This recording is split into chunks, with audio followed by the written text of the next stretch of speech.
Buenas noches, insomnes de la historia.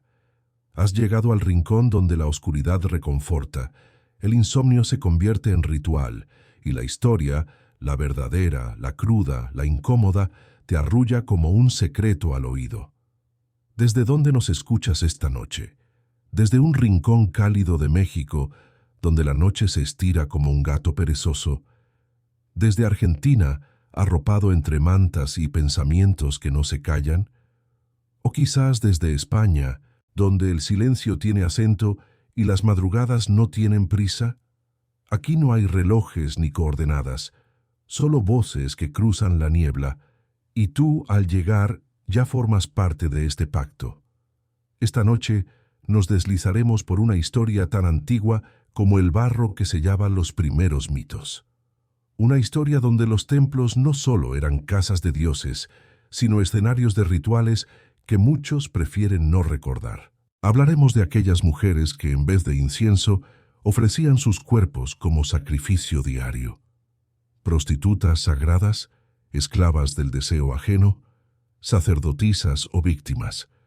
Pero antes de abrir esa puerta, la más polvorienta y silenciosa del pasado, te invito a quedarte.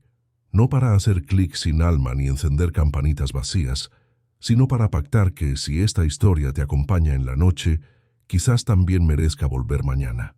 Suscribirte es apenas un gesto, pero aquí es una forma de decir, sí, quiero seguir escuchando lo que el mundo olvidó. Porque lo que vas a oír esta noche no es una historia cualquiera, es un eco que aún tiembla bajo las ruinas de lo sagrado. Una vida que dolía incluso mientras era ofrecida a los dioses. Cuando estés listo, comenzamos. El alba no rompe con luz dulce en las ciudades de barro entre los ríos Tigris y Éufrates. Rompe con nombre de barro húmedo, con ladrillos cocidos al sol que ya guardan el calor de la noche, con el canto distante de los sacerdotes que desperezan su voz hacia lo desconocido. Dentro del templo se encienden lámparas de aceite, se queman ofrendas de humo. Se escuchan pasos que resuenan sobre el piso de piedra. Los muros tienen memoria de rezos, pero también de cuerpos que no claman, cuerpos que obedecen, cuerpos que ofrecen lo que no quieren ofrecer. Ella ya está despierta cuando apenas se sienten los sonidos de la ciudad. Se incorpora en su alcoba dentro del templo, una estancia pequeña con techo alto, columnas de piedra ornamentadas con bajorrelieves, yeso agrietado, techo alto que deja caer gotas cuando la humedad lo atraviesa. Una cortina raída divide su espacio del patio que huele a incienso y a agua estancada. Respira despacio, porque cada inhalación duele si el aire trae recordatorio de barro mojado, de flema, de polvo que se mete entre dientes al hablar. Se viste con ropa asignada, túnica de lino o de lana, a veces teñida de azul o granate, colores austeros si ha sido marcada por sacerdotes, si ha provisto ofrendas, si cumple los rituales que le fueron impuestos desde niña. Tiene brazaletes simples, quizás un collar de cuentas, si alguien más tuvo piedad o si recogió monedas entre las que comparten las ofrendas. Se pinta los ojos con carbón o col, no para belleza, sino para sombra, que el sol del mediodía la ciegue menos, que la mirada del visitante se desvíe un instante, que el reflejo en los charcos de agua no le recuerde lo que oculta. Comió poco antes del amanecer, pan ordinario, pan negro o pan de cebada, un poco de dátiles si hubo ofrendas sobrantes, agua que sabe a barro, a cañaveral bajo los canales. Nada de especias, nada de sabor que despierte los sentidos, porque el cuerpo debe estar preparado para lo ritual, para lo del temple, para escuchar al sacerdote que recita las escrituras, para el visitante que bajará la túnica, para el gesto que mezcla lo divino con lo humano sin que el templo lo pregone. Sabe que su cuerpo no le pertenece del todo. Desde que fue consagrada al culto, desde que la infancia la entregaron a los templos, su carne es puente entre lo mortal y lo sagrado. Se le enseñó que los dioses requerían servicio, que la fertilidad de las tierras dependía de su pureza, y oscureciendo también, de su entrega. Se le hizo creer que amar no era para ella, que su cuerpo era altar. Y así se pasea entre columnas, ofrece flores, limpia la sala de ofrendas, prepara el aceite perfumado si alguien lo supervisa, se inclina ante la estatua del dios, reza, acata una liturgia que exige silencio. Cuando los primeros visitantes llegan con ofrendas, con joyas, con palabras que prometen bendición, con miradas que no conocen su nombre. El visitante puede ser un viajero, un mercader, un noble, un sacerdote o alguien que busca purificación, indulgencia o placer bajo cubierta de lo santo. El visitante paga de alguna forma, con donaciones al templo, con rituales, con flores, con animales sacrificados, nunca con dinero directamente, o al menos eso se dice, porque la transacción nunca es clara. Se mezcla lo espiritual con lo corporal, lo divino con lo terreno, lo forzado con lo consentido bajo la opresión de rituales antiguos.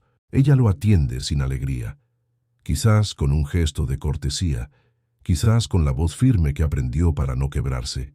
Deja que el visitante la toque, la recorra si el rito lo exige, que haga con su cuerpo lo que Dios o el sacerdote ordene. Hay caricias que queman más que latigazos, hay manos que poseer en nombre de lo sagrado significa poseer su alma un poco. Hay noches en que nada distingue entre el hecho espiritual y el abuso, la túnica que se abre bajo flores, el canto que nubla la conciencia, la plegaria que exige humedecer los labios, aunque tiemblen. Después del acto ritual, hay silencio. No hay promesas de mañana para ella. Hay recogimiento de túnica, hay limpia de sudor, agua fresca o apenas agua fría, ceniza si alguien queda derramada, perfumes que apenas cubren el olor de la carne usada. Se lava lo que puede, limpia heridas que no cierran del todo, siente ardor en la piel, siente odio muerto en su pecho, pero lo acalla, porque así fue enseñada, que la vergüenza debe residir bajo el templo, que la culpa es suya, aunque la acción viniera impuesta por las palabras divinas. No duerme con la calma de las noches que no se recuerdan. Duerme con el recuerdo del frío de la piedra bajo sus espaldas, con la respiración del visitante aún en sus sábanas, con el eco del canto del sacerdote resonando en su cabeza aún después de que el silencio haya caído.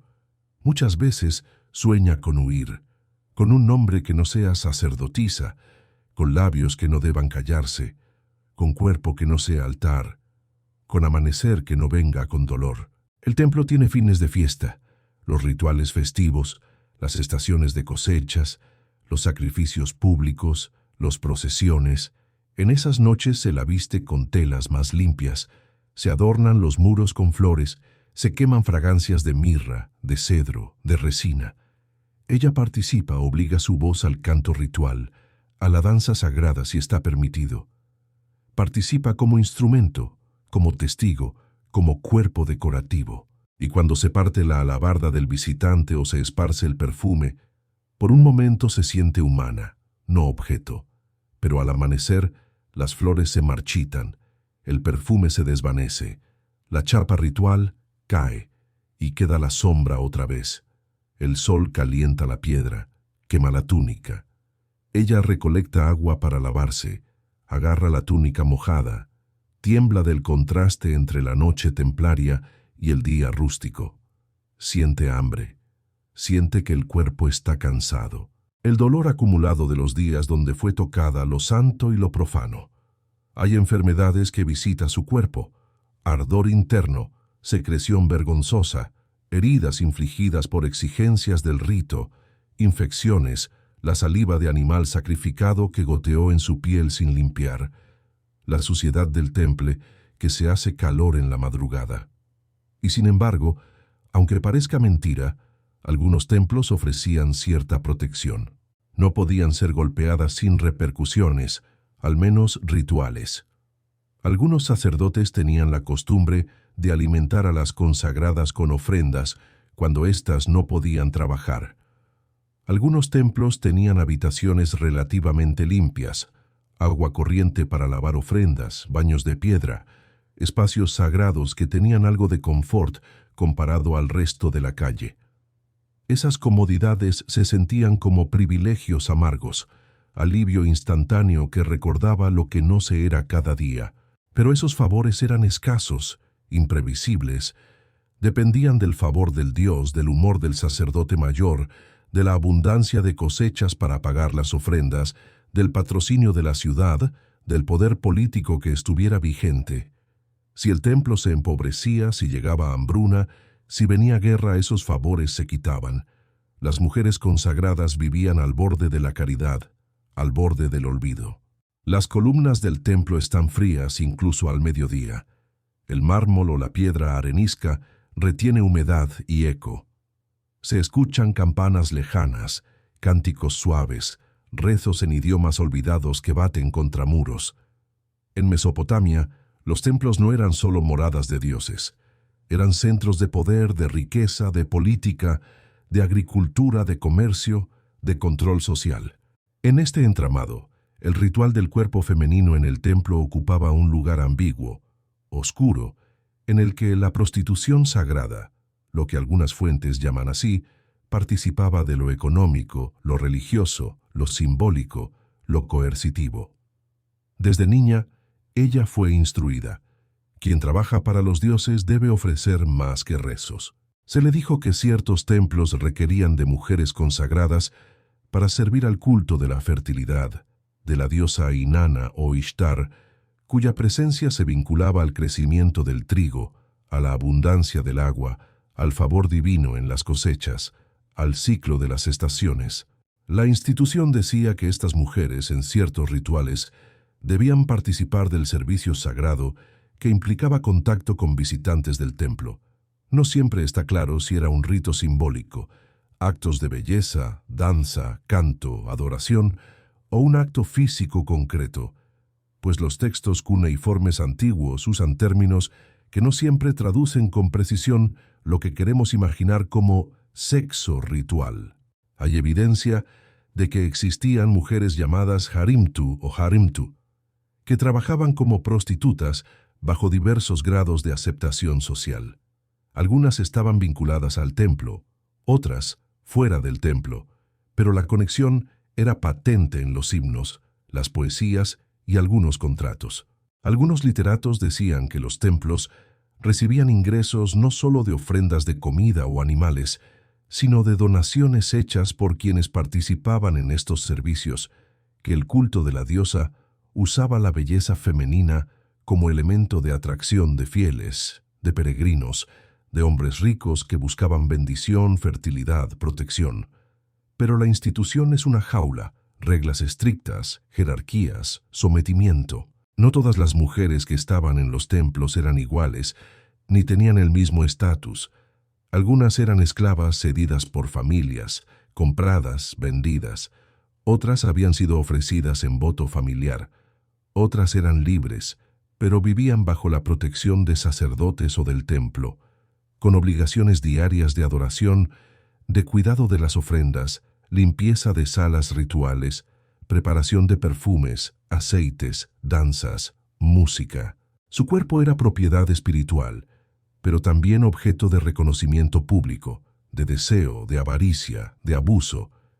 El templo exigía pureza ritual, limpieza constante, cumplimiento de reglas sacerdotales, vanos sagrados, ayunos, abstinencias, recitar himnos, usar ciertos perfumes, vestir túnicas especiales, cubrir el cabello o dejarlo suelto solo en ciertas ocasiones. Si fallabas, si tu piel olía a sudor viejo, si tu cuerpo tenía heridas, si no brillaba el aceite, si tus uñas estaban sucias, se te rechazaba la entrada a ciertos espacios sagrados, se te miraba como impura, como manchada, como objeto de contaminación, pero también dependía de la fortuna del templo, del dios en cuyo culto estabas.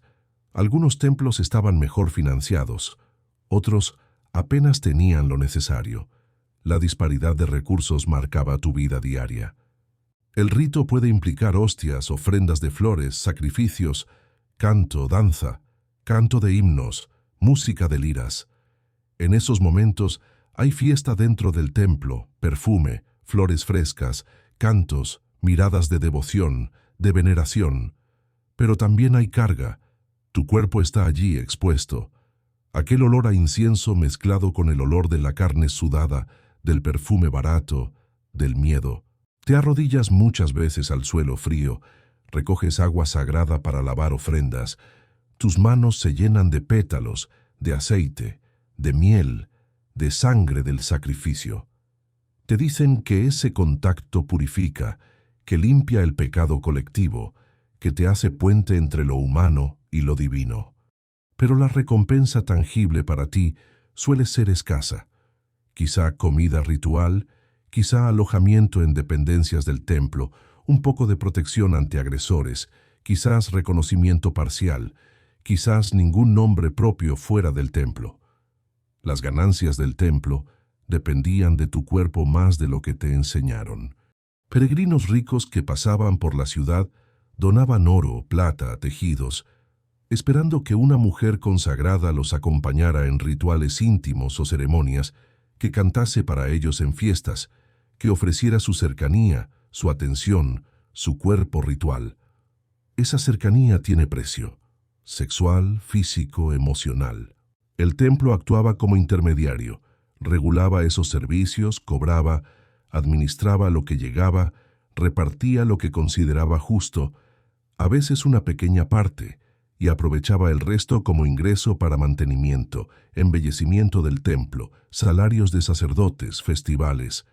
Pero el precio que pagaba ella era enorme: dolor corporal de la constante exposición, enfermedades venéreas, heridas, cicatrices, fatiga. Exposición a violencia de visitantes que creen que la sacralidad les da licencia para todo. Silencio forzado, vergüenza contenida. Culpas interiores que nadie ve. Reconocimiento público que es doble filo. Si alguien la llama mujer de templo, algunos la veneran, otros la escupen. Si el templo prospera porque ese culto atrae ofrendantes, ella también está allí. Pero si hay hambruna, guerra, peste, es ella quien recibe menos comida, menos protección, más rechazo. La mujer del templo a menudo carecía de control sobre su vida sexual.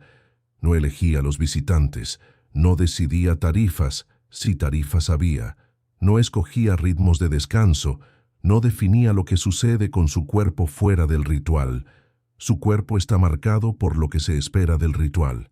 Posición exacta, gesto, sonido, canto, silencio, mirada.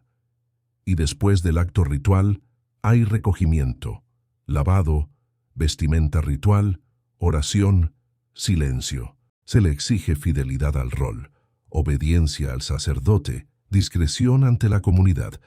No puede hablar de lo que sucede realmente, de lo que su cuerpo sufre, de lo que su memoria no olvida. La ciudad la contempla con culpa y desprecio. El predicador la llama ejemplo de lo que no debe ser. El vecino murmura. La ley no siempre la protege. Si un visitante la golpea, poco puede hacer. Si el templo lo autoriza, más difícil aún. El poder del sacerdote domina. La reverencia al Dios encubre abusos. Si la ciudad necesita dinero del templo, ese servicio ritual se protege. Se disimula lo violento. Se justifica como tradición, como culto, como costumbre. La moral oficial la declara necesaria aunque la condene. El riesgo espiritual es constante. Enseñaron que su cuerpo, al ser usado en ritual, podría portar la culpa de muchos, que el espíritu se enferma si el cuerpo se ofrece sin convicción, sin verdad, solo por obligación. Que los dioses pueden enfurecerse si detectan hipocresía, que tienen castigos, plagas, enfermedades, sequías, pérdidas de cosechas, hambre, muerte de hijos. Se decía que la pureza del templo dependía también de ti, aunque tú no elijas ser ese cuerpo sagrado. Te exigen confesión ritual, sacrificios, limosnas, ayuno. En noches de luna nueva, rezas con voz quebrada. Soy digna, soy pura, soy cuerpo entero o solo sombra de altar. Y por mucho ritual glorioso que suene, por mucho canto que repique en los pasillos ornamentados, hay noches en que tu cuerpo se rehusaba. Dolor, frío, hambre, soledad. Hay noches en que piensas que el Dios no escucha, que la ofrenda no vale, que la túnica ya no tiene bordes de honra, que tu nombre se ha borrado en el polvo de la historia. Las columnas del templo están frías incluso al mediodía. El mármol o la piedra arenisca retiene humedad y eco. Se escuchan campanas lejanas, cánticos suaves, rezos en idiomas olvidados que baten contra muros. En Mesopotamia, los templos no eran solo moradas de dioses. Eran centros de poder, de riqueza, de política, de agricultura, de comercio, de control social. En este entramado, el ritual del cuerpo femenino en el templo ocupaba un lugar ambiguo, oscuro, en el que la prostitución sagrada, lo que algunas fuentes llaman así, participaba de lo económico, lo religioso, lo simbólico, lo coercitivo. Desde niña, ella fue instruida. Quien trabaja para los dioses debe ofrecer más que rezos. Se le dijo que ciertos templos requerían de mujeres consagradas para servir al culto de la fertilidad, de la diosa Inanna o Ishtar, cuya presencia se vinculaba al crecimiento del trigo, a la abundancia del agua, al favor divino en las cosechas, al ciclo de las estaciones. La institución decía que estas mujeres, en ciertos rituales, debían participar del servicio sagrado que implicaba contacto con visitantes del templo. No siempre está claro si era un rito simbólico, actos de belleza, danza, canto, adoración o un acto físico concreto, pues los textos cuneiformes antiguos usan términos que no siempre traducen con precisión lo que queremos imaginar como sexo ritual. Hay evidencia de que existían mujeres llamadas harimtu o harimtu, que trabajaban como prostitutas bajo diversos grados de aceptación social. Algunas estaban vinculadas al templo, otras fuera del templo, pero la conexión era patente en los himnos, las poesías y algunos contratos. Algunos literatos decían que los templos recibían ingresos no solo de ofrendas de comida o animales, sino de donaciones hechas por quienes participaban en estos servicios, que el culto de la diosa usaba la belleza femenina como elemento de atracción de fieles, de peregrinos, de hombres ricos que buscaban bendición, fertilidad, protección. Pero la institución es una jaula, reglas estrictas, jerarquías, sometimiento. No todas las mujeres que estaban en los templos eran iguales, ni tenían el mismo estatus. Algunas eran esclavas cedidas por familias, compradas, vendidas. Otras habían sido ofrecidas en voto familiar. Otras eran libres, pero vivían bajo la protección de sacerdotes o del templo, con obligaciones diarias de adoración, de cuidado de las ofrendas, limpieza de salas rituales, preparación de perfumes, aceites, danzas, música. Su cuerpo era propiedad espiritual, pero también objeto de reconocimiento público, de deseo, de avaricia, de abuso. El templo exigía pureza ritual, limpieza constante, cumplimiento de reglas sacerdotales, vanos sagrados, ayunos, abstinencias, recitar himnos, usar ciertos perfumes, vestir túnicas especiales, cubrir el cabello o dejarlo suelto solo en ciertas ocasiones. Si fallabas, si tu piel olía a sudor viejo, si tu cuerpo tenía heridas, si no brillaba el aceite, si tus uñas estaban sucias, se te rechazaba la entrada a ciertos espacios sagrados, se te miraba como impura, como manchada, como objeto de contaminación, pero también dependía de la fortuna del templo, del dios en cuyo culto estabas. Algunos templos estaban mejor financiados, otros apenas tenían lo necesario. La disparidad de recursos marcaba tu vida diaria. El rito puede implicar hostias, ofrendas de flores, sacrificios, canto, danza, canto de himnos, música de liras.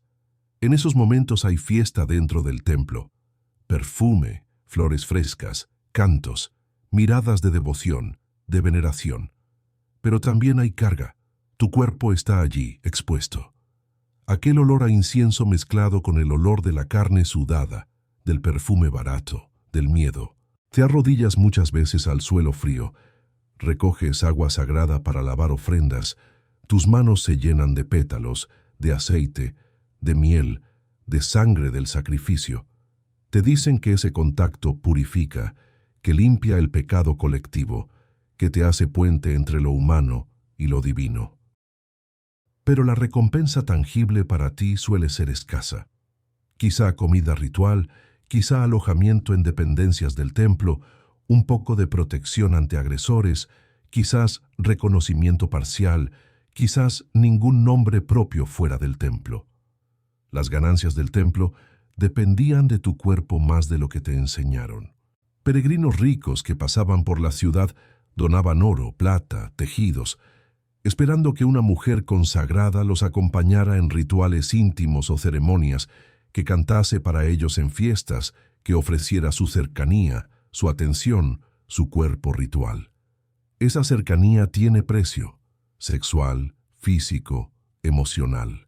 El templo actuaba como intermediario, regulaba esos servicios, cobraba, administraba lo que llegaba, repartía lo que consideraba justo, a veces una pequeña parte, y aprovechaba el resto como ingreso para mantenimiento, embellecimiento del templo, salarios de sacerdotes, festivales. Pero el precio que pagaba ella era enorme: dolor corporal de la constante exposición, enfermedades venéreas, heridas, cicatrices, fatiga.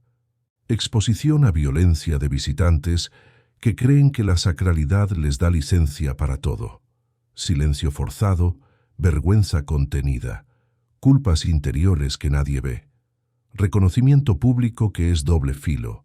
Si alguien la llama mujer de templo, algunos la veneran, otros la escupen. Si el templo prospera porque ese culto atrae ofrendantes, ella también está allí. Pero si hay hambruna, guerra, peste, es ella quien recibe menos comida, menos protección, más rechazo. La mujer del templo a menudo carecía de control sobre su vida sexual. No elegía a los visitantes, no decidía tarifas, si tarifas había, no escogía ritmos de descanso, no definía lo que sucede con su cuerpo fuera del ritual. Su cuerpo está marcado por lo que se espera del ritual: posición exacta, gesto, sonido, canto, silencio, mirada. Y después del acto ritual hay recogimiento, lavado, vestimenta ritual, oración, silencio. Se le exige fidelidad al rol, obediencia al sacerdote, discreción ante la comunidad. No puede hablar de lo que sucede realmente, de lo que su cuerpo sufre, de lo que su memoria no olvida. La ciudad la contempla con culpa y desprecio. El predicador la llama ejemplo de lo que no debe ser. El vecino murmura. La ley no siempre la protege. Si un visitante la golpea, poco puede hacer. Si el templo lo autoriza, más difícil aún. El poder del sacerdote domina.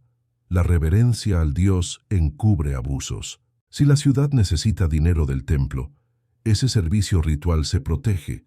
Se disimula lo violento. Se justifica como tradición, como culto, como costumbre. La moral oficial la declara necesaria aunque la condene. El riesgo espiritual es constante. Enseñaron que su cuerpo, al ser usado en ritual, podría portar la culpa de muchos. Que el espíritu se enferma si el cuerpo se ofrece sin convicción, sin verdad, solo por obligación. Que los dioses pueden enfurecerse si detectan hipocresía, que tienen castigos, plagas, enfermedades, sequías, pérdidas de cosechas, hambre, muerte de hijos. Se decía que la pureza del templo dependía también de ti, aunque tú no elijas ser ese cuerpo sagrado. Te exigen confesión ritual, sacrificios, limosnas, ayuno. En noches de luna nueva, rezas con voz quebrada.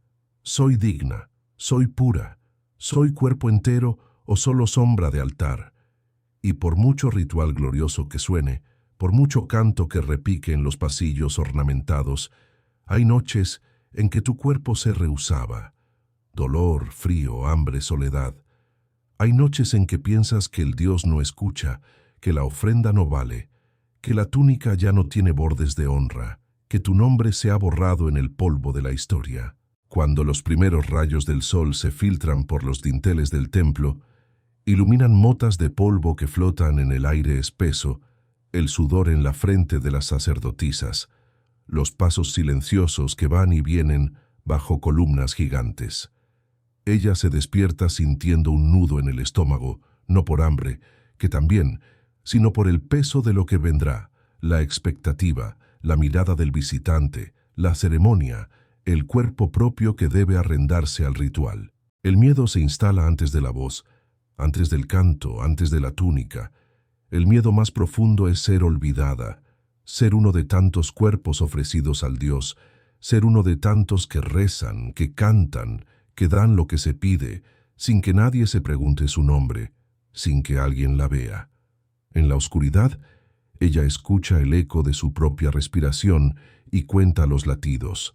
Latido del corazón, latido del deseo no pedido, latido del odio silencioso. No hay nadie que pregunte si sus manos tiemblan. No hay abrazo que le diga que es más que sacrificio. La añoranza la visita como una sombra suave. A veces recuerda un día antes de que la templaran, cuando era niña libre. Recuerda la risa de su madre, los tejidos coloreados, el sol cálido sobre su piel sin marca de aceite ungido, sin ceremonias, sin ojos que la juzgaran. Recuerda jugar, recoger flores, cantar con amigas al borde del río, escuchar historias antiguas que hablaban de diosas que se amaban a sí mismas, de cuerpos que no eran propiedad de nadie. Esa añoranza le pesa, le daría fuerza o sería su ruina, porque recuerda lo que ya no tiene. Pero también existe la esperanza, pequeña como llama en vaso, como semilla guardada en bolsita de barro. Espera que un visitante hable su nombre, que alguien le devuelva reconocimiento, que la mirada de un sacerdote no sea solo obediencia. A veces piensa que si pudiera cantar un himno de su propia voz, sin que alguien más lo imponga, sin que el canto sea ornamentación de ritual ajeno, pensando que si pudiera llorar sin vergüenza, revelando el dolor que todos guardan para después del alba. Espera que algún día su cuerpo no sea altar sino refugio, que su voz no tiemble cuando pronuncie soy, que su nombre llegue salvo al silencio. El templo enseña silencio. Cada gesto pronunciado debe ser controlado, cada palabra mesurada, cada mirada baja, cada espera larga. Ella aprende a contener la voz. No llora cuando llora, no grita cuando el dolor la doblega, no pregunta cuándo terminará el ritual, cuándo será libre, cuándo podrá verse sin máscara de devoción. Los otros cuerpos la enseñan. Las mayores, las más viejas, aquellas pequeñas arrugas que ya no se borran, que acarician sin tocar, que ríen sin deseo. Ellas tienen secretos en el brillo de los ojos, en la inclinación de la cabeza, en la plegaria que nace de la sombra y que nadie pregunta. En noches sin luna, cuando las lámparas apenas iluminan, el templo huele a humo, a aceite, a fruta podrida de sacrificio, a lodo viejo. Allí su piel se siente exageradamente viva. El roce del lirio colocado en el altar, el fresco de la piedra al arrodillarse, el calor del cuerpo extranjero que se acerca, la respiración compartida, el dolor que no se admite pero que todo lo atraviesa. Cierra los ojos para imaginar otra vida, una vida sin túnica sagrada, sin plegarias ajenas, sin cuerpo prestado, sin visitante forzado por rito. Imagina el campo abierto, el sol que no pide nada, el silencio que no juzga, pero siempre despierta al alba con temblor. Los cantos resuenan todavía en sus hombros, el perfume barato que le dieron, la túnica húmeda de sudor, el cuerpo que nota demasiadas pisadas antiguas, las manos marcadas, los senos sensibles, la espalda que cruje, la entrepierna que aún huele a lo que no pidió. El espejo diminuto la devuelve a la mujer que tiene que dividirse para vivir. Parte devoción, parte objeto, parte memoria rota. El alma lucha. ¿Dónde estás tú?, pregunta, pero la voz se quiebra. Cada vez que alguien le ofrece una moneda, una ofrenda, un elogio ritual, ella lo recibe con gratitud, mezclada con rabia. Gratitud por lo que da respiro, rabia porque sabe el precio que pagan sus huesos, sus lágrimas, su silencio. Cada gesto amable, cada sonrisa que no exige, cada caricia sin transacción, queda como herida dulce, punzada de lo que pudo ser distinto. El amor, ese rumor prohibido, aparece pocas veces en formas fugaces. Un visitante que ve su nombre, no su cuerpo, que la reconoce como mujer más que como altar. Un música que susurra en su oído. Un abrazo que no exige que cierre los ojos. Son momentos robados, fragmentos de luz en la penumbra, y parecen eternos por su rareza. Ella los guarda como reliquia, en su pecho, entre sus piernas, los murmura en la oscuridad, los sueña con cuidado. El templo, por su jerarquía, tiene protectores y verdugos. Hay sacerdotes que muestran misericordia, que cuidan cuando enferma, que le dan alimento extra, que le prestan ropa si la suya está rota, que la cubren del viento cuando llueve. Hay otros que exigen más, que celebran su cuerpo como trofeo de su poder, que la usan, que le recuerdan que vive no para ella, sino para la oficina del Dios, para la pureza ritual, para la fama de la ciudad, para el sustento de aquellos que predican. Hay manos que sanan, manos que hieren. Hay palabras que consuelan, palabras que condenan. Ante ese abismo interior, entre lo que siente, lo que exige su cuerpo, lo que la sociedad espera, ella construye su voz interna, un diálogo silencioso con sí misma. Le pregunta si está bien aceptar otro día de ritual, otro visitante, otra noche de sacrificio. Le responde, sí, porque de otra forma moriría sin nombre, sin pan, sin techo, sin identidad alguna. Y también se dice, no, porque merece algo de libertad, algo de ternura, algo de reconocimiento, algo que no la haga pedestal para el deseo ajeno, sino compañera de su propio deseo. A veces el amanecer la encuentra llorando callada, otras encontrando fuerzas nuevas. Encuentra consuelo en pequeñas cosas, en el murmullo de la fuente cercana, en la brisa que se cuela por una grieta, en el canto de los pájaros cuando la ciudad aún duerme, en la mirada de un niño que no juzga.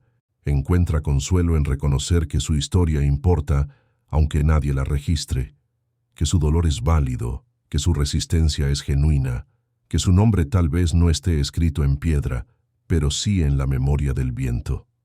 La aurora apenas asoma por sobre los canales y los montículos de barro. La luz que se filtra entre los dinteles se siente fría, cortante, como si desnudara más que la faena de la mañana. Ella despierta con la túnica rígida, el cuerpo entero vibrando de rigidez, los músculos agarrotados, la garganta reseca de canto obligado, de palabras que no quería pronunciar.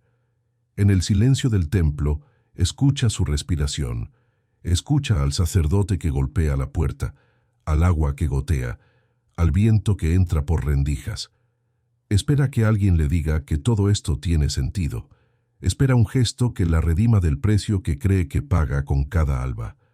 Desde niña la condujeron al templo para ser parte de algo más grande que ella, para servir a los dioses, para alimentar el culto que asegura la fecundidad de la tierra, el crecimiento del cereal, la abundancia de la cosecha, para ser puente entre lo divino y lo humano. Le dijeron que su cuerpo, ofrecido al ritual, traería bendición.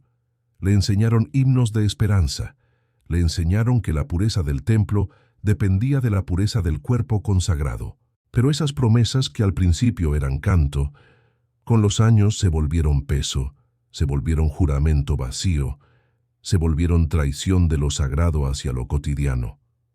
Cada acto ritual, cada danza, cada sacrificio, cada ofrenda, llevaba consigo expectativas definidas. La diosa demandaba entrega, plegaria, resistencia al dolor, obediencia a la liturgia. Se insistía en que el cuerpo estaba hecho para ser decorado, para servir como altar, para contener símbolos. Colores, aromas, velas, aceites, perfumes. Se decoraba la carne como rito, La piel debía estar preparada para que la luz del templo la acariciara. La voz debía cantar con pureza. La mirada debía ser reverente. El silencio parte del canto.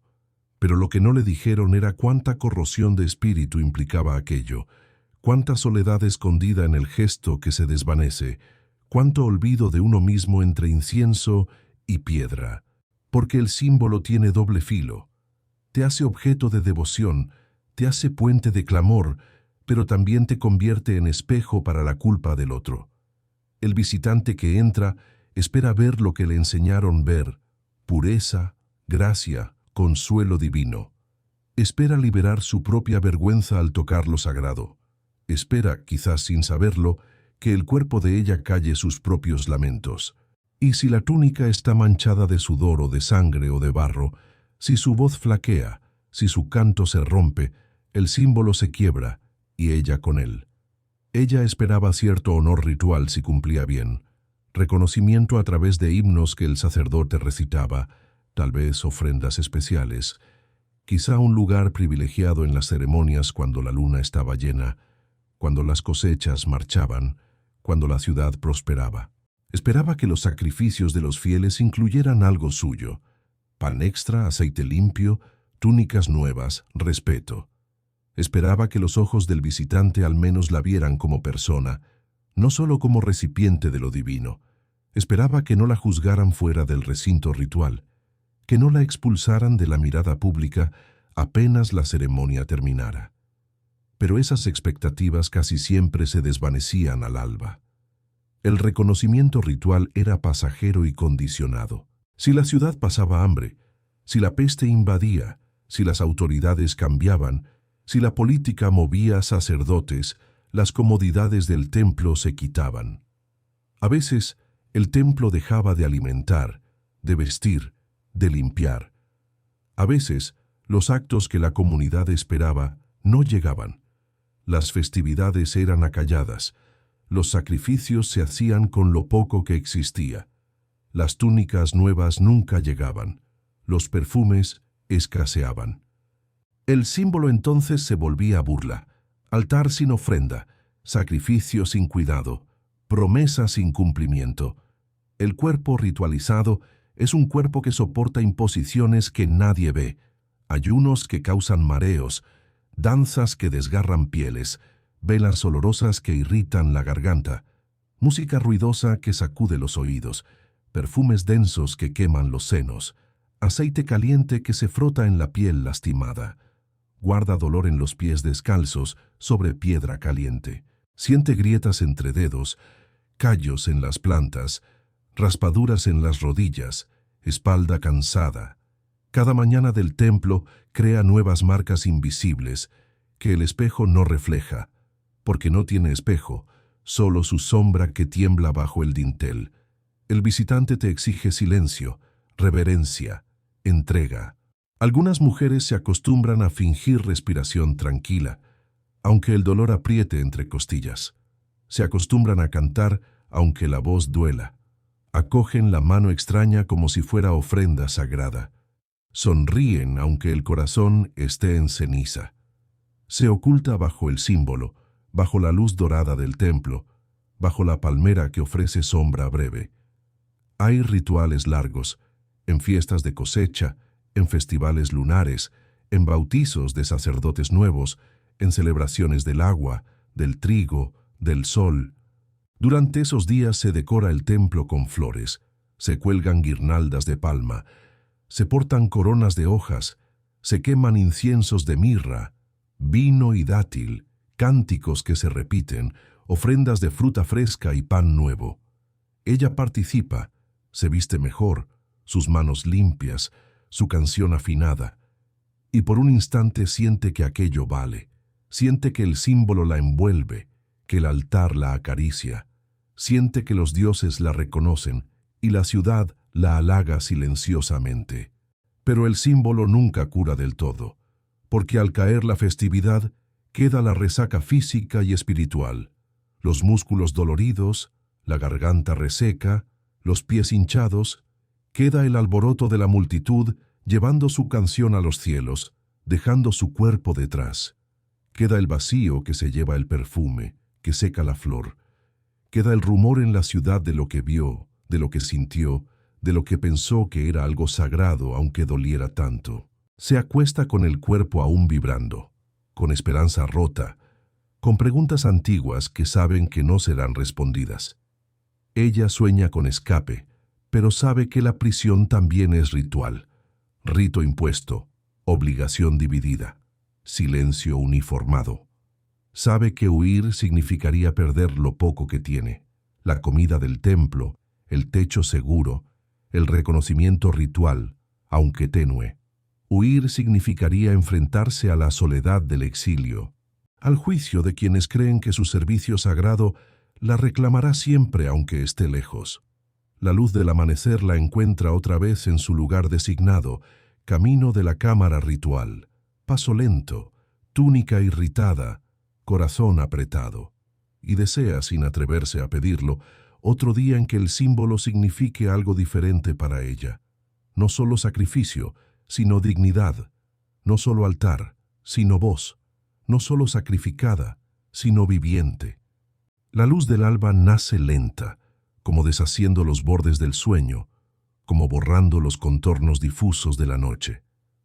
En ese espacio entre dos mundos, cuando los cantos rituales aún duelen en la garganta de las sacerdotisas, algunas voces emergen, fragmentos, nombres olvidados, mitos que hablan de mujeres que fueron más que cuerpos rituales, que miraron, esperaron, sintieron. Aunque pocos los registran, esos retazos cuentan lo que los muros callan. Una de esas voces es Shamat. En la épica de Gilgamesh, ella aparece no como símbolo lejano, sino como puente entre lo salvaje y lo humano. Shamat es la que encuentra a Enkidu, el hombre criado entre animales, la que canta, lo que lo habla y lo deslumbra, la que lo guía con su cuerpo y su palabra hacia la civilización. Por 6 días y 7 noches, dicen los textos, ella comparte con él la intimidad, no siempre con gloria, no siempre con orgullo, pero sí con presencia. En ese acto hay poder. El poder de tocar lo incivilizado, de enseñarlo, de transformarlo. Pero también hay carga, la de saber que, al final, su sacrificio emocional será ignorado, que Enkidu morirá sin reconocer su nombre, salvo como hecho de enseñanza, y que ella volverá al templo, al silencio, a la túnica sagrada. Luego está el poema antiguo hallado en Nippur, un canto dirigido al rey Shusin, llamado Bridegroom, Spend the night in our house till dawn. En ese poema la mujer canta, implora, seduce, pide unión que trascienda la transacción ritual. Dirige su voz al rey, ofrece versos llenos de deseo, de aroma de cuerpos jóvenes, de madrugada que puede ser consuelo o tormento. En esa petición hay intensidad, hay abandono, hay memoria de lo que podría ser si los muros del templo no exigieran silencio. Esa poesía es raro privilegio, porque voz femenina directa, porque deseo expresado, porque belleza afirmada aunque sea dentro de lo simbólico. También los mitos de Inanna, Ishtar hablan mucho, aunque lo hacen entre símbolos, metáforas, himnos de poder divino. Inanna se asocia con la fertilidad, con la guerra, con lo erótico, con lo político. Se la llama señora del palacio, se la relaciona con cortesanas, con prostitución en los textos antiguos, con la idea de que sus templos tenían mujeres o personas dedicadas a alguna forma de servicio sexual ritual, o al menos de ceremonia que tenía componentes eróticos. En las canciones de amor, en las ofrendas, en los himnos se evocan sus dominios, su capacidad de seducir al río, al viento, al hombre. Pero Inanna también tiene labios desgarrados por el ritual, por el canto, por la expectativa del templo. Su figura mitológica sirvió para normalizar algo que ella misma parece sufrir, la contradicción de ser objeto de veneración y de deseo al mismo tiempo, pero sin descanso ni alivio. Los testimonios históricos también son escasos, pero no inexistentes. Heródoto escribió relatos sobre lo que llamó prostitución sagrada, especialmente alrededor del templo de la diosa Mailita, una figura que muchas veces se identifica con Ishtar. Heródoto decía que en Babilonia cada mujer debía, al menos una vez en su vida, consolar a un extraño en los terrenos del templo, que se quedaba hasta que llegara el que arrojara una moneda de plata en su regazo, que luego se unía con él. Esa descripción fue repetida siglos después por Estrabón, pero los estudios modernos debaten cuánto de eso era rito real, cuánto era malentendido cultural, cuánto era relato exótico para impresionar al lector extranjero. Aún así, esas narraciones capturan algo del imaginario antiguo, la mezcla de obligación ritual, de deseo impuesto, de cuerpo que no se decide. Además, hay textos literarios que describen la social percepción de la prostitución y lo que significa ser mujer en borde de la moral. Hay proverbios, himnos, poesía erótica, mitos antiguos donde la prostituta aparece como figura ambivalente, venerada, odiada, deseada, despreciada. En los salones de escribas, en los patios del templo, en los hogares que podían leer tablillas, se contaban historias de mujeres que usaban su cuerpo para asegurarse algo de roce, alguna donación, alguna protección, mujeres que amaban, que sufrían, que lloraban en secreto. No todas fueron sacerdotisas, no todas sirvieron al templo ritual, pero muchas vivieron bajo la misma sombra, la de que su valor era medido por lo que otros esperaban de ellas, no por lo que ellas eran. Y en esos textos se cuelan las preguntas que pocos formularon en voz alta. ¿Qué se siente amar sabiendo que tu cuerpo es puesto al servicio de otro Dios, otro poder, otro deseo? ¿Qué sueños abandonas cuando cada mañana debes asumir tu servicio, tu entrega, tu silencio? ¿Qué nombre propio queda para ti cuando los himnos cantan de fertilidad, de cosechas, de abundancia, pero no de tu dolor? Estos mitos, poemas, voces antiguas no nos dan toda la historia. Nos dan jirones, fragmentos de espejo, pero ese espejo quiebra si intentamos ver solo lo sagrado o solo lo ritual, porque allí hay carne que sangra, hay propiedad espiritual, sí, pero también hay cansancio, resistencia, subjetividad. Hay mujer que sueña, que duda, que siente ganas de ser otra, de amar sin ser rito, de rehusar aunque implique castigo. La noche sigue extendiéndose como una sábana demasiado pesada sobre los muros del templo. Las lámparas parpadean, las hoces del viento arrastran arena. El canto de los sacerdotes aún se mezcla con el rumor de la asamblea que cree ver bondad entre los inciensos. Y ella, con la túnica ceñida al cuerpo, siente el peso espiritual que no se quitaba con oraciones ni con ayunos. Porque en la Mesopotamia antigua no todo castigo venía de látigos visibles.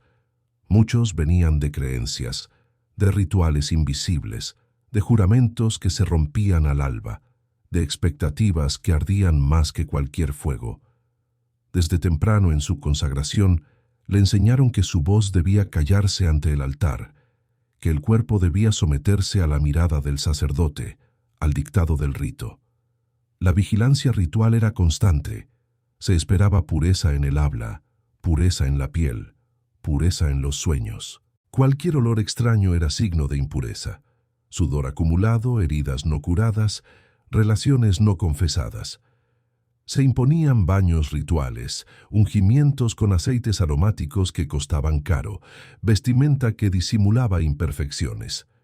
Si los colores del lino palidecían, si la costura se descosía, se la consideraba descuidada, contaminada. Su reflejo en el agua del estanque del templo pocas veces correspondía a lo que veía su alma.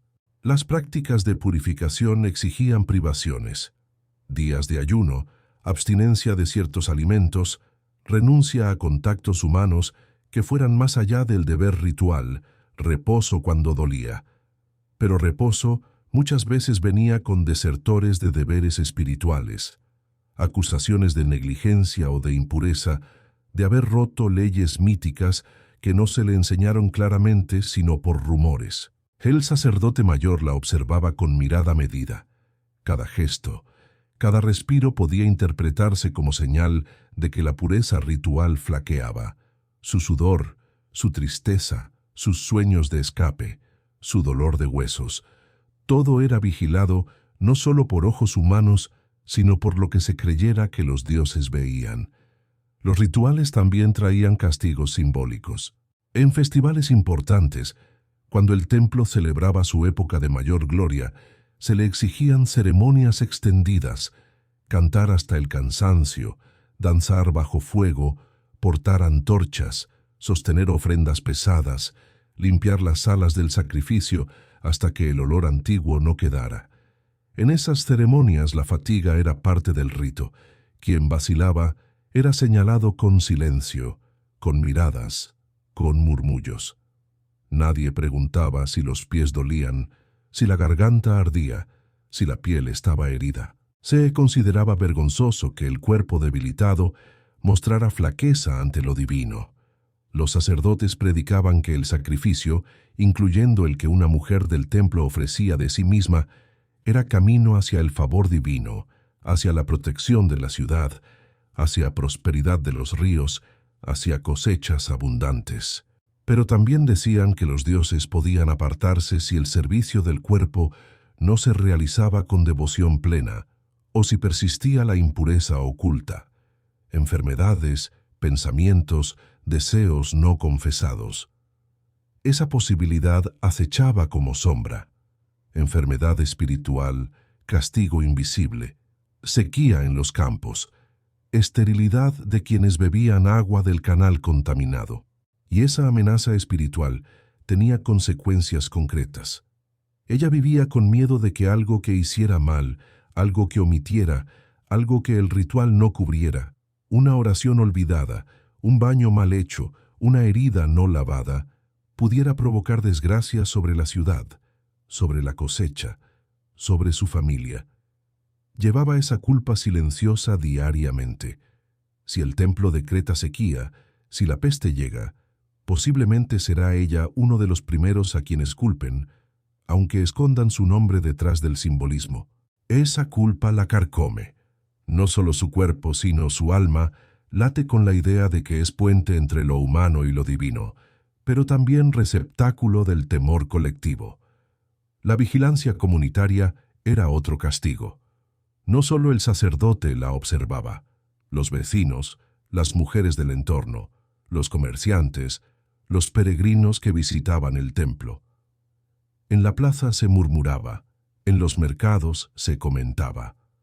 Si alguien veía que ella compraba tela fina, se decía que vivía mejor que cuando debería mendigar aceite. Si alguien veía que su sonrisa era forzada, se decía que olvidaba su consagración, que perdía la santidad. El rumor corría, desgarraba reputaciones, avivaba vergüenzas. La vergüenza pública era castigo que dolía más que cualquier herida. En su cuerpo, las marcas de castigo espiritual se mezclaban con las físicas. Enfermedades que se creerían castigos, verrugas, flujo maloliente, heridas que no cerraban, fiebre persistente, manchas en la piel, ojos apagados. Se decía que esas marcas eran prueba de que la pureza ritual se quebraba, de que la entretejida relación entre su cuerpo y el templo estaba mal alineada. Y muchos curanderos que le ofrecían ungüentos lo hacían con voces bajas, como si curar fuera también confesar, remedios de hierbas amargas, baños con arcilla, suspirar plegarias antiguas, hacer ofrendas extras al Dios para lavar con algo tangible lo que se sentía invisible. Pero también había resistencia espiritual, modos de supervivencia de alma. Ella aprendía a rezar solo bajo su manta, cuando sabe que nadie la oye. Reza para que los sueños le sean menos violentos, para que el sudor al dormir no le queme tanto la espalda, para que la mañana no la encuentre rota. Se aferraba a versos que había aprendido, himnos breves, canciones de juventud, proverbios antiguos que hablaban de tierra fértil, de agua que fluye, de dioses compasivos. Los cantaba en silencio. Algunos días, su voz interior se erguía un poco. Si me cuidas, si no me olvidas, si me miras no como altar, sino como mujer, tal vez algo cambie. La medicina espiritual tenía sus rituales: confesión ritual ante el sacerdote, petición de purificación, ayuno de ciertos días, abstinencia sexual o al menos de ciertos contactos, uso de aceites consagrados, látigo ligero como penitencia si la ley ritual así lo exigía, donaciones al templo en nombre de su pureza, oraciones largas bajo la luna nueva. Todo eso costaba tiempo, esfuerzo, cuerpo, reputación. Había noches en que moría un poco por dentro, no por la enfermedad visible, sino por la espera infructuosa.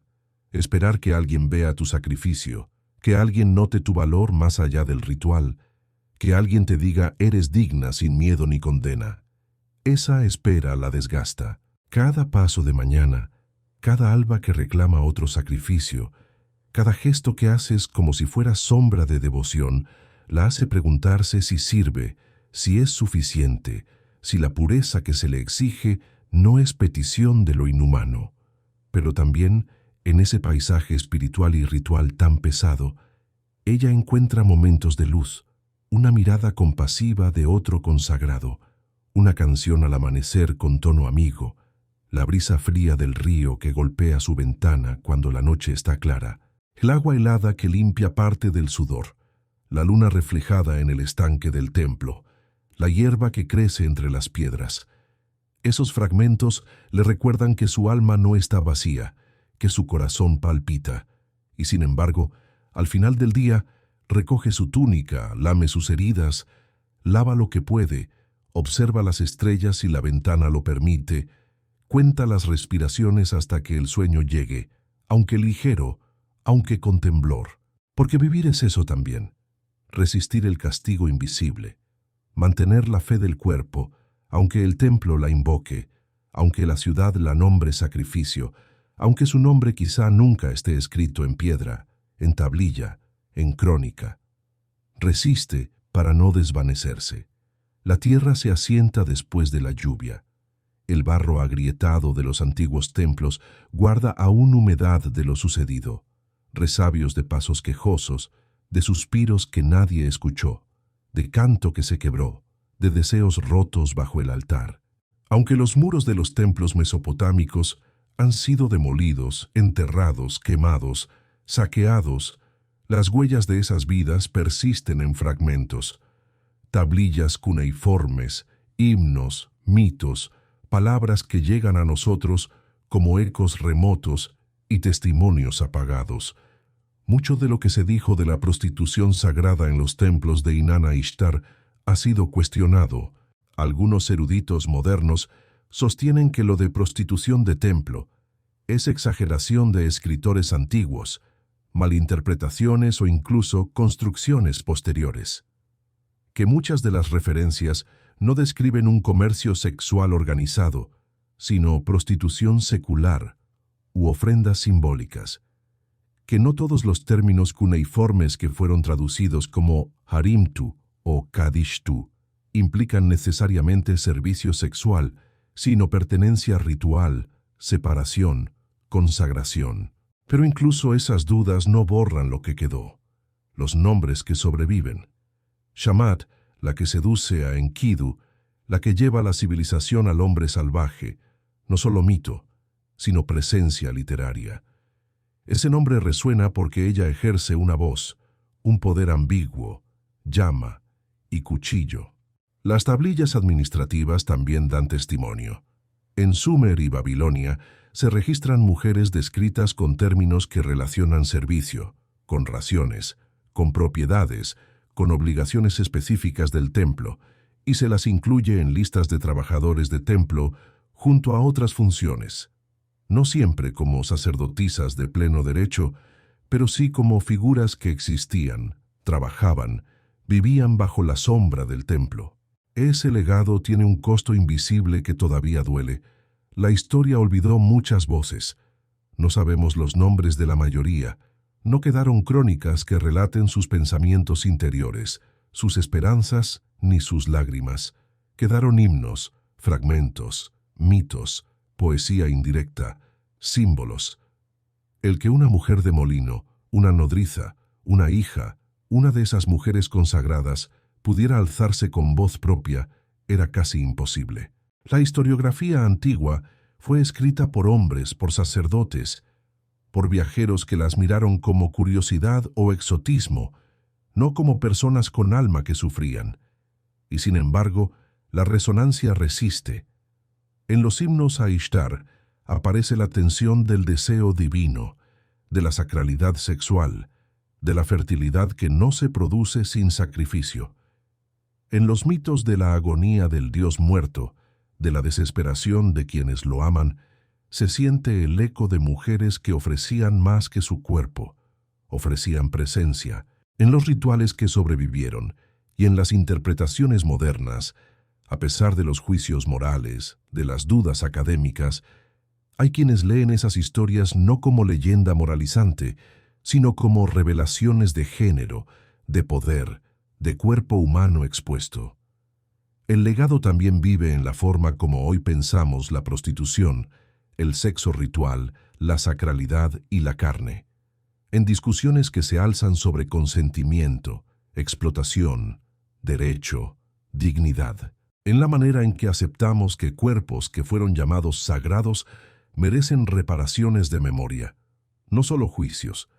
En la compasión que nace cuando entendemos que el sufrimiento de ayer tiene ecos en los silencios de hoy, porque lo olvidado no es simplemente lo que no se recuerda, es lo que se rehúsa a ser nombrado, lo que se margina en los manuales oficiales, lo que se reduce a mito para no incomodar. Pero esos cuerpos consagrados, esas voces humildes, esos cantos rotos, siguen siendo parte del tejido humano. Quien escucha con atención puede oírlos aún, sentir su pulso bajo la tierra. Ella, la prostituta del templo, probablemente murió sin nombre oficial. Probablemente sus huesos fueron enterrados en fosas comunes o perdió su cadáver al olvido. Pero su nombre vive en cada testimonio que no muere, en la palabra Harimtu, en el verso que canta sobre fertilidad, en la poesía que habla de deseo divino, en la memoria de quien leyó ese mito, sintió esa pena, comprendió que existe lo que sufrió, y ese reconocimiento es resistencia, es reescritura. Algunos templos al caer, algunas ciudades al ser saqueadas, los relatos se volvieron más difusos, las traducciones más inciertas, las figuras más simbólicas. Pero los mitos de Ishtar, los himnos sumerios, las tablillas administrativas siguen allí, como grietas de luz entre escombros, y entre esos escombros se construyen voces, las nuestras también, que se preguntan, que lamentan, que llaman al nombre propio que fue borrado. El crepúsculo se filtra por las rendijas de piedra como un lamento. Las sombras se alargan, se estiran sin prisa, acarician los muros, se enredan en el doblado de las vestiduras sagradas. Allí, en la penumbra templaria, el cuerpo empieza a acusar el paso del tiempo. Las paredes que antes sostuvieron cantos, ahora escuchan gemidos de huesos cansados, de articulaciones que chirrían, de piel que ya no oculta cicatrices. Se miró al espejo de agua esta mañana, vio la cara engrosada por años de sudor, de humo de sacrificios, de aceite perfumado barato que no lograba limpiar la suciedad antigua. Los surcos junto a la comisura de los labios, las manchas que el sol dejó al atravesar los vitrales con vidrio del templo, la tez apagada, los ojos cuyo brillo se ha gastado. Ya no hay luces festivas que obró su belleza, ya no hay letanías que escondan sus grietas. El ocaso físico no llega de golpe, llegan los primeros dolores, espalda rígida al inclinarse hacia la fuente, manos endurecidas de soplar brasas, de cargar agua para lavar ofrendas, de sostener cuencos de barro en ceremonias largas. Llega el dolor de caderas, de rodillas carcomidas por la piedra del suelo frío, por las noches en que durmió sobre tablas, por los años en que el cuerpo no tuvo descanso. Se le doblan los dedos, se tambalea al andar sobre tierra cuarteada, siente que necesita más tiempo para levantarse del lecho.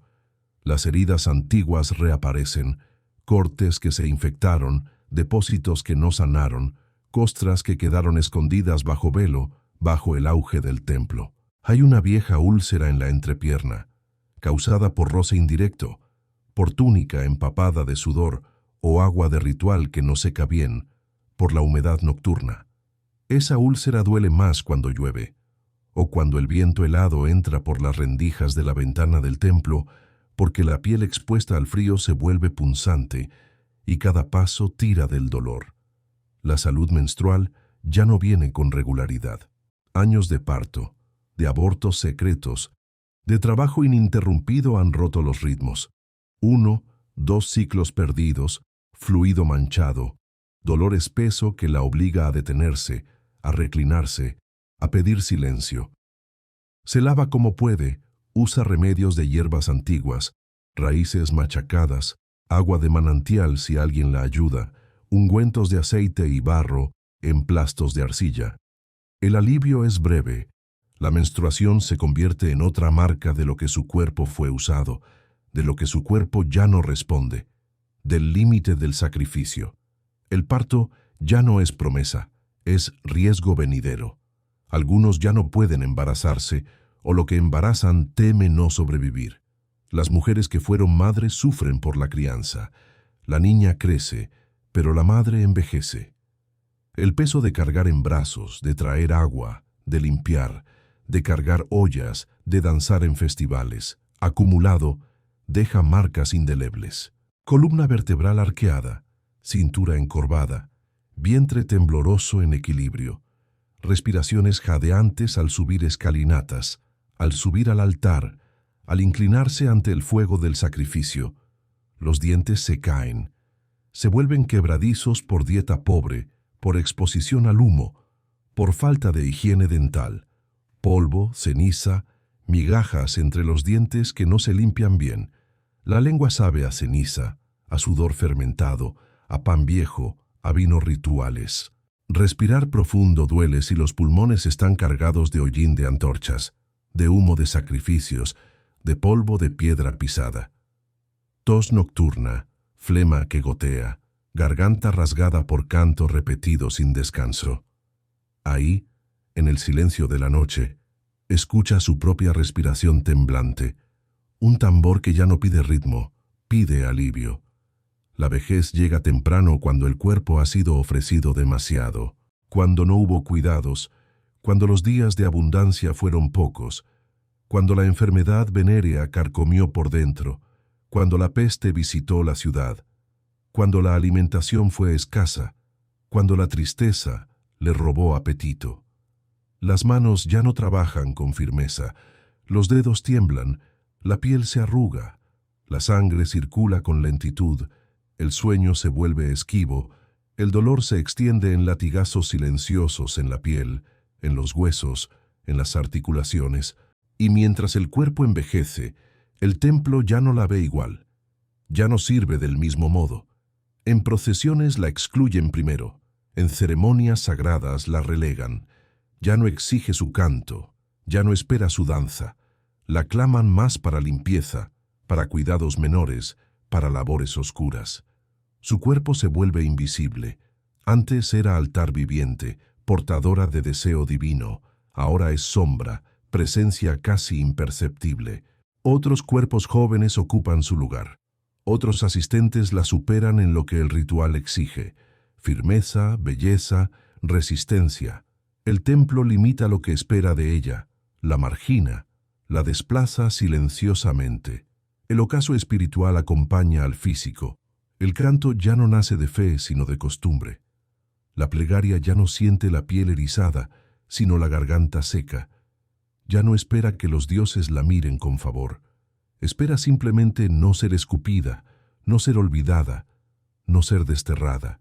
Ya no pide la mirada de admiración, pide mirada humana.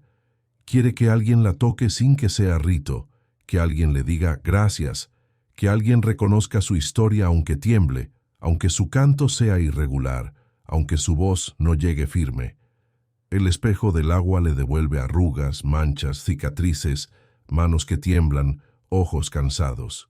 El sudor del trabajo, el sudor del sacrificio, la saliva de visitantes que prometieron más de lo que dieron, todo eso ya pesa demasiado. Se pregunta si la promesa de la juventud fue mentira, si la pulcritud ritual compensaría el dolor, si el sacrificio espiritual algún día tendrá eco.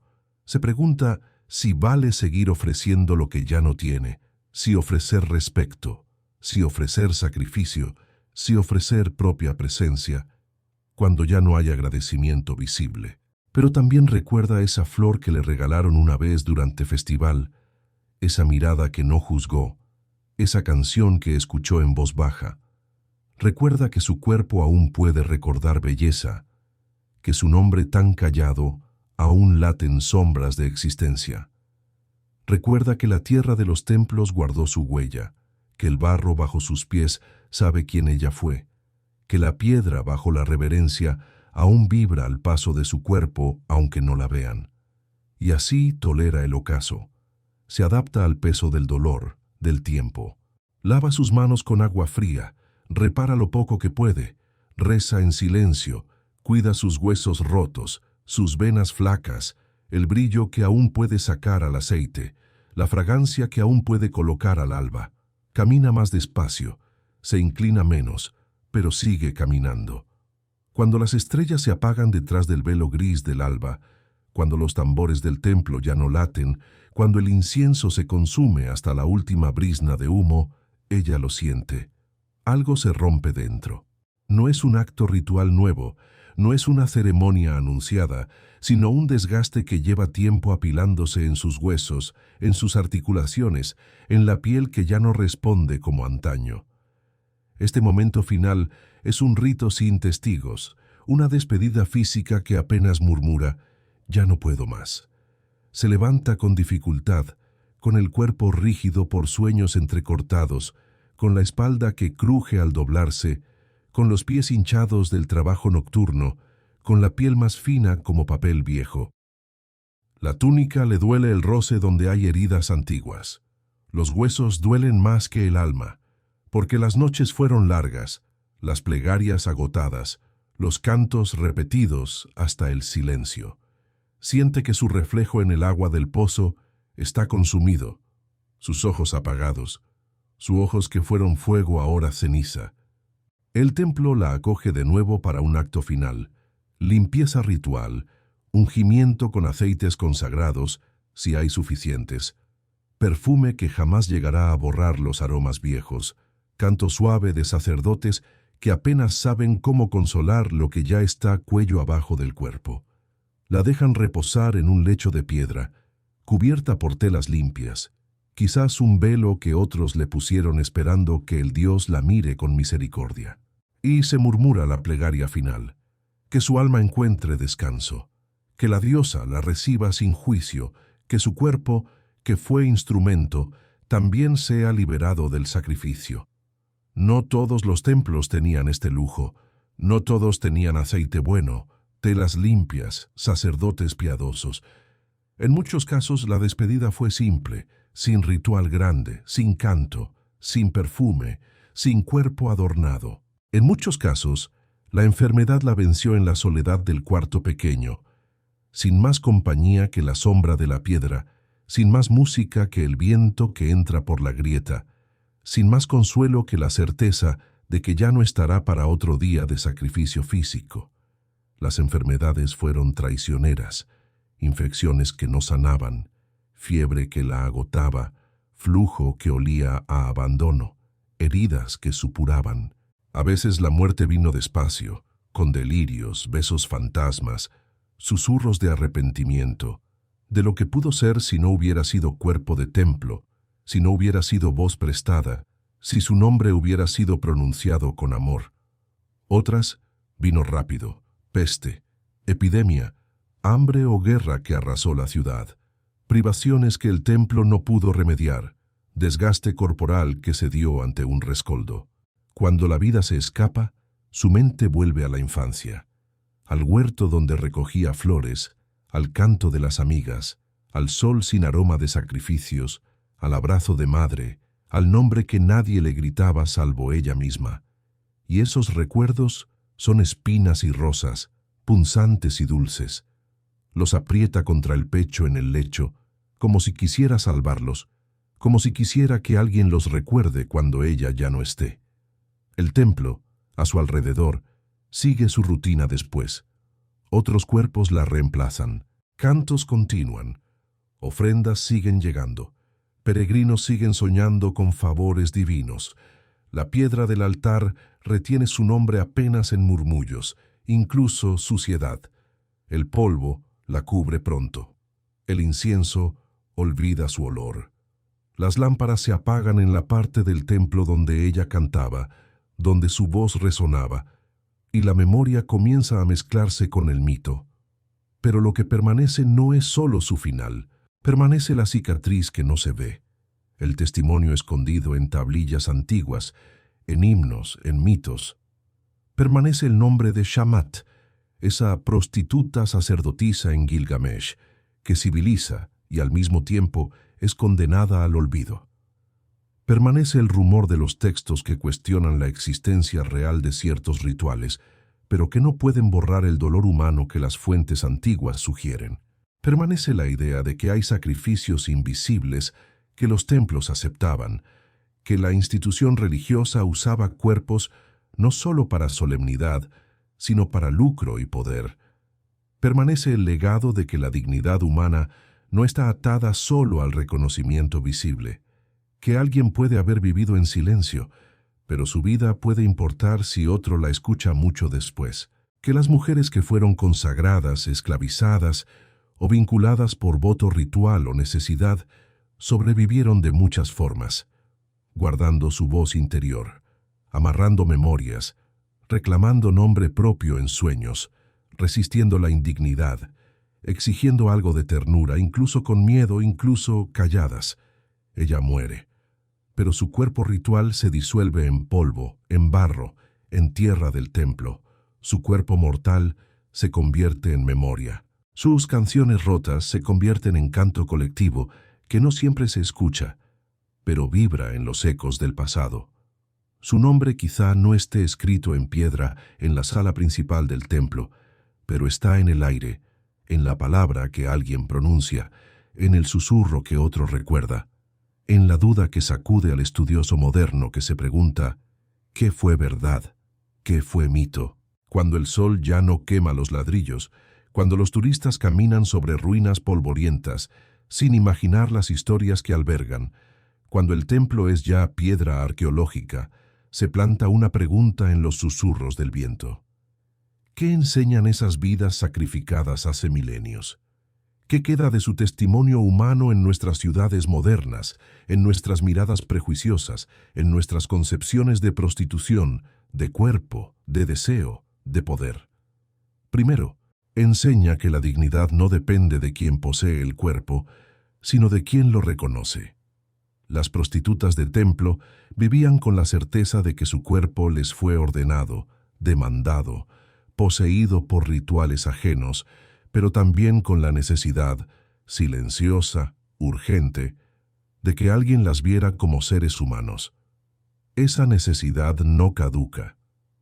Hoy seguiremos viendo debates sobre consentimiento, explotación, lo que significa vender el cuerpo, lo que significa aceptar ser oferta cuando no hay alternativa. Lo que les enseñan esas mujeres es que la mirada de otros importa, pero no define el ser propio.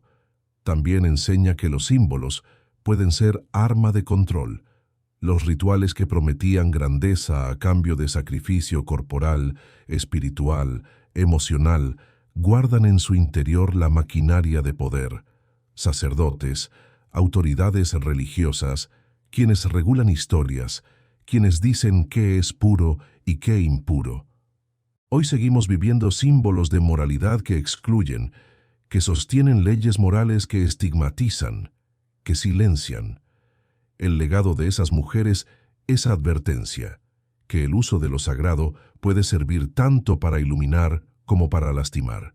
Puede usarse para exigir obediencia, para justificar sufrimiento. Otro aprendizaje es acerca del cuerpo como territorio. En Mesopotamia, su cuerpo fue territorio ritual, político, económico. No solo objeto de devoción, sino de intercambio, de lucro, de necesidad institucional. En sociedad contemporánea, cuerpos también son territorios. Lo que se vende, lo que se exige, lo que se prohíbe, lo que se acepta, lo que se legisla, las leyes sobre prostitución, sobre censura, sobre abuso sexual, sobre derechos laborales del sexo, todo eso tiene análogo con lo que esas mujeres vivían sin palabra escrita. Vivir bajo reglas impuestas, bajo vigilancia, bajo moral ajena, bajo anonimia. Y no menos importante, su historia enseña resistencia. No solo resistencia física al dolor, a la enfermedad, al trabajo ritual, resistencia espiritual al olvido, resistencia al silencio, resistencia a la imposición. En sus sacrificios, algunas hicieron pactos consigo mismas. Conservar su nombre mentalmente, resistir aunque nadie las abraza, aunque nadie escriba su testimonio, aunque el temple se derrumbe. Esa resistencia pequeña es ceniza persistente que prende fuego al recuerdo, que alumbra, aunque tenue, al que escucha sin juzgar. Por último, enseña compasión. No la compasión paternalista, sino reconocimiento. Mirar al otro no como problema, sino como persona cuya historia duele. Ver más allá del símbolo, ver más allá del mito. Ver carne, mirar la espalda, las huellas, las marcas. Reconocer que donde hay silencio hay cuantiosas memorias rotas. Aprender que escuchar historias como esta puede transformar nuestra mirada sobre quienes hoy viven ocultas, estigmatizadas, explotadas, juzgadas. Si esas mujeres vivieron bajo sacrificio ritual, bajo expectativas violentas, bajo silencio obligatorio, si sus cuerpos fueron altares, pero también piedras de sacrificio, si sus nombres muchas veces fueron borrados, siguen hablándonos. Siguen siendo espejo de lo que ha sido tolerado, de lo que se ha callado, de lo que ha sido justificado en nombre de lo divino, lo moral, la tradición. Hoy, cuando piensas en prostitución legal, en derechos sexuales, en justicia, en compasión, recuerda a esas mujeres de templo. Recuerda que su vida fue sacrificio no solo para dioses antiguos, sino para instituciones humanas que funcionan por promesas incumplidas, por imposiciones invisibles, por demandas morales que descuidan cuerpo y alma. Y pregúntate cómo tratamos hoy a quienes se encuentran en márgenes similares: sexualidad, prostitución, deseo, dolor, cuerpo vulnerable. Quizá duela reconocer que muchas cosas siguen iguales: cuerpos exigidos, silenciados, moralistas opinando sin conocer, instituciones regulando sin proteger, muchas mujeres viviendo sacrificio cotidiano, muchas voces que nadie oye. Pero también puede despertar algo: empatía persistente, justicia buscada, memoria reivindicada, derecho al nombre propio. Dormir con esta historia en la cabeza quizás no sea la peor idea del día, porque negar esta historia es aceptar que el silencio siga siendo parte del costo humano. Y si aún no has dormido, no pasa nada. Aquí siempre habrá otra historia esperándote. El viento ya no lleva el olor del incienso. Las piedras del templo crujen con el eco de pasos que ya no pisan sus pasillos. Lo que un día fue ofrenda, canto, sacrificio, se ha vuelto polvo, leyenda, silencio. Sin embargo, cuando el mundo mira hacia esas ruinas, algo aún vibra. Una memoria pequeña, oscura, persistente, la de las mujeres que vivieron dentro de esos muros, que amaron sin nombre, que descansaron poco, que fueron puente entre lo humano y lo divino, pero también víctimas de ese mismo puente. Ser prostituta de templo en Mesopotamia significaba vivir en una paradoja constante. Servías lo más alto que una ciudad podía concebir, lo sagrado, y al mismo tiempo te rozabas a lo más bajo que la humanidad frecuenta: el dolor, el silencio, la ilegalidad de la dignidad. Fue una vida construida en sacrificios físicos visibles, cuerpo entregado, salud maltrecha, deseo invalidado, y en heridas invisibles que tardaron siglos en llegar hasta nosotros como fragmentos de tablillas, mitos, himnos. Fragmentos que a menudo llegaron distorsionados por quien contó, por quien leyó, por quien juzgó, por quien quiso creer que lo sagrado excusa lo insoportable. Hoy, cuando alguien habla de prostitución sagrada, de ritual, de sacrificio, conviene recordar que muchas afirmaciones antiguas han sido revisitadas, cuestionadas. Los términos no siempre significan lo que quisiéramos que significaran. Lo que algunos relatos antiguos dibujan como rito puede ser más mito que acto real. Lo que la tradición oral adornó con poesía puede esconder sufrimiento, pero esas dudas no borran lo que pudieron haber sido, y en parte fueron, víctimas, sobrevivientes, cuerpos que resistieron.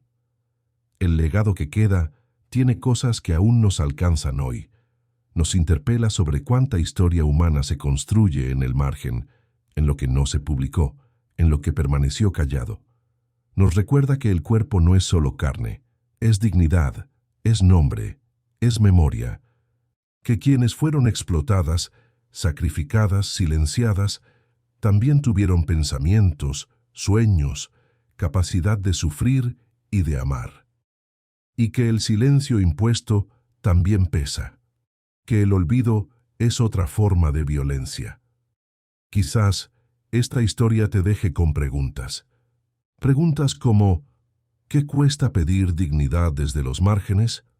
¿Cómo hoy exigimos reconocimiento para quienes la historia ha borrado? ¿Cuánto de lo sagrado se ha usado para justificar lo injustificable?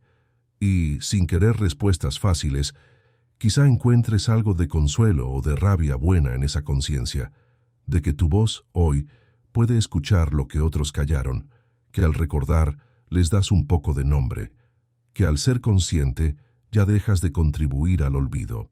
Dormir con esta historia en la cabeza puede ser incómodo, pero también necesario, porque lo que sangró sobre el altar no merece limosna de silencio, merece ser escuchado, merecer ser memoria, y quizás, solo quizás, cuando aceptemos cuánto dolor hubo detrás de lo que algunos llaman rito, podamos ser más humanos los unos con los otros. Y si aún no has dormido, no pasa nada. Aquí siempre habrá otra historia esperándote.